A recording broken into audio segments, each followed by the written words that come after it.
South Kashmir के पुलवामा में security forces और मिलिटेंट्स के बीच इनकाउंटर में 3 जैश-ए-मोहम्मद के मिलिटेंट्स मारे गए, वहीं आर्मी का एक जवान शहीद भी हुआ। सिक्योरिटी फोर्सेस को साउथ कश्मीर में बहुत बड़ी सक्सेस मिली। इस इनकाउंटर में मसूद अजहर का नेफ्यू तलहा रशीद भी मारा गया और उसके साथ वसीम और मोहम्मद भी मारे गए। रात को 9 और 10 बजे के बीच में ये सब तीनों मिलिटेंट मार गिराए थे और तकरीबन 12 बजे हमने उस इलाके से डिंडक्ट किया था। हम समझते हैं कि जैसे हमने पिछली जितने भी ऑपरेशंस हम कर रहे हैं, काफ़ी शॉर्ट और स्विफ्ट ऑपरेशन था, जिसके अंदर 2 JEM के A++ कैटेगरी को न्यूट्रलाइज़ किया और एक लोकल मिलिटेंट जो इनको सपोर्ट कर रहा था उसको भी हमने न्यूट्रलाइज़ किया है। इनके पास से अमेरिकन मेड राइफल M4 भी मिली है, जो इससे पहले कभी भी कश्मीर में नहीं देखी गई। ये राइफल अमेरिकन मेड है और अमेरिकन और पाकिस्तानी आर्मी के पास मौजूद है। आप देख सकते हैं कि कुछ समय पहले ये वेपन मीडिया में भी दिखाया गया था कि इनके पास ये वेपन्स हैं, तो इससे सिर्फ यही जाहिर होता है कि सरहद के पार से उन्हें सपोर्ट दिया जा रहा है। वहीं सिक्योरिटी एजेंसीज का कहना है कि कश्मीर में मिलिटेंट्स के पास 6 से 10 M4 राइफल्स हो सकती हैं। वीडियो जर्नलिस्ट मोहम्मद यूनिस के साथ Idris loan, news nation, Srinagar. Defence minister Nirmala Sitharaman के अरुणाचल दौरे से भड़का चीन। भारत ने चीन की आपत्तियों को किया दरकिनार। डोकलाम में भारत को मिली कूटनीतिक जीत को चीन पचा नहीं पा रहा है। अब चीन ने डिफेंस मिनिस्टर निर्मला सीतारमण के अरुणाचल दौरे पर कई अहम सवाल खड़े किए हैं। चीन के विदेश मंत्रालय की तरफ से एक बयान में कहा गया है कि इस तरीके के दौरे शांति के लिए ठीक नहीं है। सेना प्रमुख विपिन रावत ने चीन द्वारा की गई टिप्पणी के जवाब में कहा कि डिफेंस मिनिस्टर निर्मला सीतारमण हर उस जगह पर जाएंगी जहां सेना के जवान तैनात हैं। इस तरीके के दौरे से सेना के जवानों का मनोबल बढ़ता है। निर्मला सीतारमण ने अरुणाचल प्रदेश के सुदूर अंजा जिले का दौरा कर रक्षा तैयारियों का जायजा लिया था। चीन की सभी आपत्तियों को दरकिनार करते हुए भारत चीन की सीमा से सटे अपने सभी बॉर्डर पर इंफ्रास्ट्रक्चर का तेजी से विकास कर रहा है। वीडियो जर्नलिस्ट जयराम के साथ रविकांत राय, न्यूज़ नेशन, दिल्ली। मध्य प्रदेश के उज्जैन से पकड़ा गया ISIS का संदेही गुजरात ATS ने लिया हिरासत में। IS के लिए हथियारों का सप्लायर हो सकता है संदेही। मध्य प्रदेश के उज्जैन से ISIS मॉड्यूल के लिए काम करने वाले एक संदेही को गुजरात ATS ने हिरासत में लिया है। जानकारी के मुताबिक ATS की गिरफ्त में आए 2 अन्य आतंकियों से पूछताछ में उज्जैन के उर्जू नाम के संदेही का पता चला था और ये भी पता चला है कि उर्जू को उबैद नाम के ISIS मॉड्यूल के सक्रिय मेंबर ने हथियार खरीदने का कॉन्ट्रैक्ट दिया था और इसी सौदे के तहत उर्जू IS के लिए हथियार सप्लाई का काम करने जा रहा था। उज्जैन से हिरासत में लिए गए संदेही को IS के लिए काम करने वाले 2 दूसरे आरोपियों से पूछताछ के बाद पकड़ा गया है और अब गुजरात ATS इससे बाकी मॉड्यूल के बारे में इंक्वायरी कर रही है। वीडियो जर्नलिस्ट अभय के साथ Neeraj Srivastava, News Nation, Bhopal. Delhi NCR में एक बार फिर स्मोक का कहर देखने को मिल रहा है।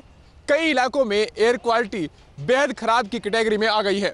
स्मोक के कारण आज दिल्ली की सड़कों पर जगह जगह ट्रैफिक जाम की स्थिति देखने को मिली। वहीं रेल यातायात पर भी इसका साफ असर दिखाई दिया।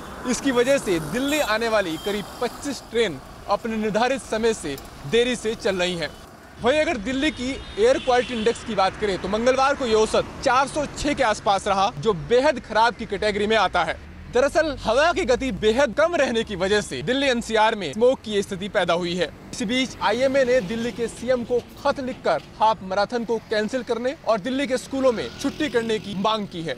मौसम विभाग का कहना है कि आने वाले दिनों में भी हवा की रफ्तार यूं ही मंद रहने वाली है। ऐसे में राजधानी वासियों को घने स्मोक से जल्द राहत नहीं मिलने वाली। वीडियो जर्नलिस्ट अतुल राज के साथ अरविंद सिंह, न्यूज़ नेशन, दिल्ली। सलाखों के पीछे अपने गुनाहों की सजा काट रहे डेरा सच्चा सौदा के प्रमुख गुरमीत राम रहीम का अब एक नया खेल सामने आया है। गुरमीत राम रहीम ने नियमों की धज्जियां उड़ाकर 2-2 पासपोर्ट रखे थे। अब फॉरेन मिनिस्ट्री इस पूरे मामले की जांच में जुटी है। रेप केस में 20 साल की सजा काट रहे गुरमीत राम रहीम ने 2015 में टोपी पहनकर पासपोर्ट के लिए फोटो खिंचवाई थी।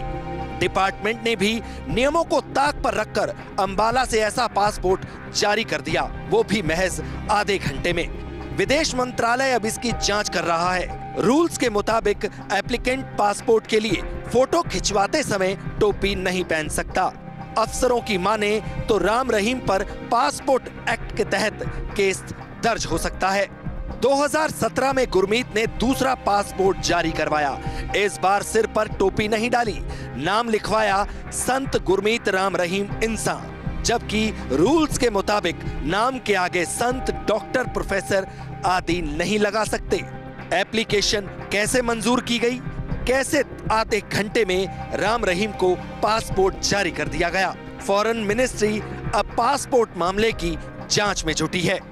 रह रहकर डेरा सच्चा सौदा के प्रमुख गुरमीत राम रहीम के काले खेलों पर से पर्दा हट रहा है और अब पासपोर्ट के मामले में भी गुरमीत का फंसना करीब करीब तय नजर आ रहा है। वीडियो जर्नलिस्ट अनूप यादव के साथ सूरज Arora, news nation, Delhi.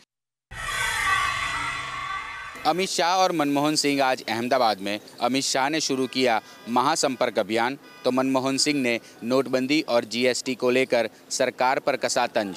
BJP अध्यक्ष अमित शाह ने आज अहमदाबाद के नारायणपुरा इलाके से भारतीय जनता पार्टी का डोर टू डोर महासंपर्क अभियान शुरू किया। अमित शाह ने लोगों से बातचीत की और लोगों से मिलने घर घर पहुँचे। ये अभियान 7 नवंबर से 12 नवंबर तक चलेगा और इसमें बीजेपी के केंद्रीय मंत्री भी हिस्सा लेंगे। भारत के पूर्व प्रधानमंत्री डॉक्टर मनमोहन सिंह भी आज अहमदाबाद में थे। उन्होंने नोटबंदी को लोकशाही का काला दिन कहा।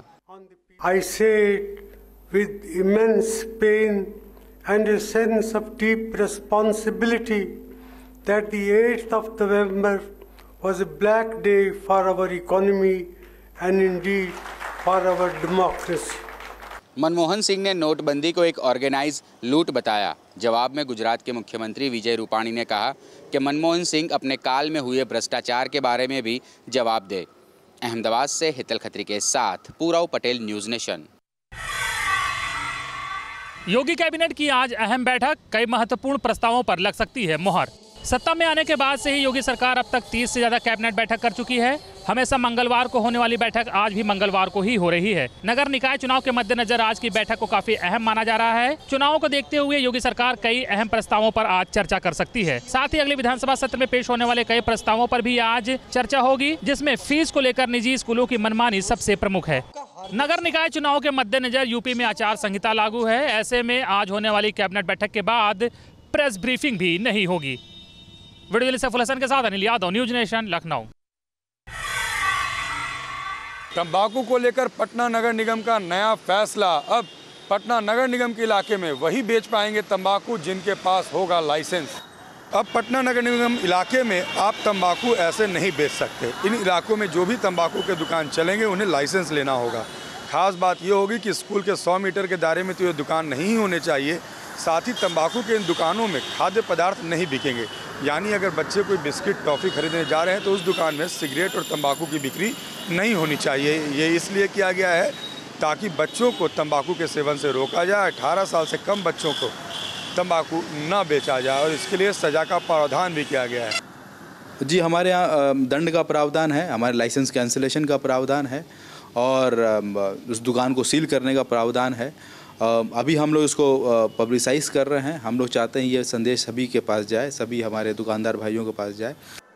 पटना नगर निगम ने इसको लेकर नोटिस जारी कर दी है और सभी को लाइसेंस लेना अब अनिवार्य होगा। इस फैसले को लेने वाला पटना नगर निगम देश का पहला निगम बना है और उम्मीद है कि इस फैसले के बाद तंबाकू की बिक्री में कमी भी आएगी और बच्चे तंबाकू से दूर भी होंगे।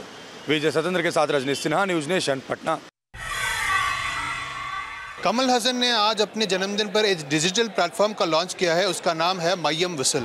कमल हसन ने अपने जन्मदिन के मौके पर एक डिजिटल प्लेटफॉर्म का लॉन्च किया। इसका नाम है मय्यम विसल। उन्होंने कहा कि इस ऐप के जरिए वे लोगों से जुड़ेंगे और लोगों की समस्याओं का समाधान करने का प्रयास करेंगे। कमल ने कहा कि वे जल्द ही पूरे तमिलनाडु का दौरा करेंगे और अपनी पार्टी का ऐलान करेंगे। हाल ही में पब्लिश हुए एक आर्टिकल पर कमल ने कहा कि उन्होंने हिंदू आतंकवाद का शब्द प्रयोग नहीं किया, बल्कि हिंदू एक्सट्रीमिज्म का शब्द प्रयोग किया था।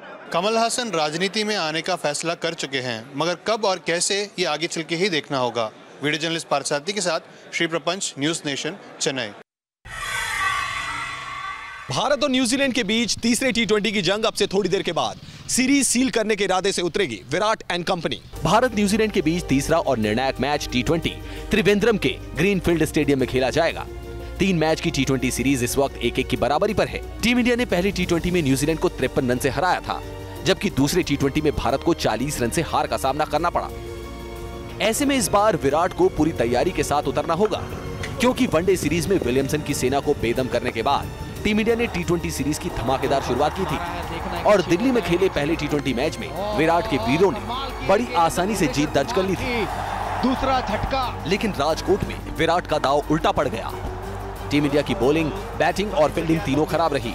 वैसे तीसरे T20 में टीम इंडिया को सिर्फ न्यूजीलैंड से ही जंग नहीं लड़नी होगी, बल्कि विराट के वीरों की लड़ाई इस बार बारिश से भी होगी, क्योंकि इससे पहले ऑस्ट्रेलिया के खिलाफ भी बारिश की वजह से T20 सीरीज नहीं जीत पाए थे विराट। वनडे सीरीज में भी टीम इंडिया ने आखिरी मैच जीतकर सीरीज को अपने नाम किया था। ऐसे में विराट कोहली यही चाहेंगे कि त्रिवेंद्रम T20 को जीतकर मैच के साथ सीरीज को भी अपने नाम किया जाए। वीडियो जर्नलिस्ट सुभाष चंद के साथ रवीश बिष्ट, न्यूज नेशन, दिल्ली।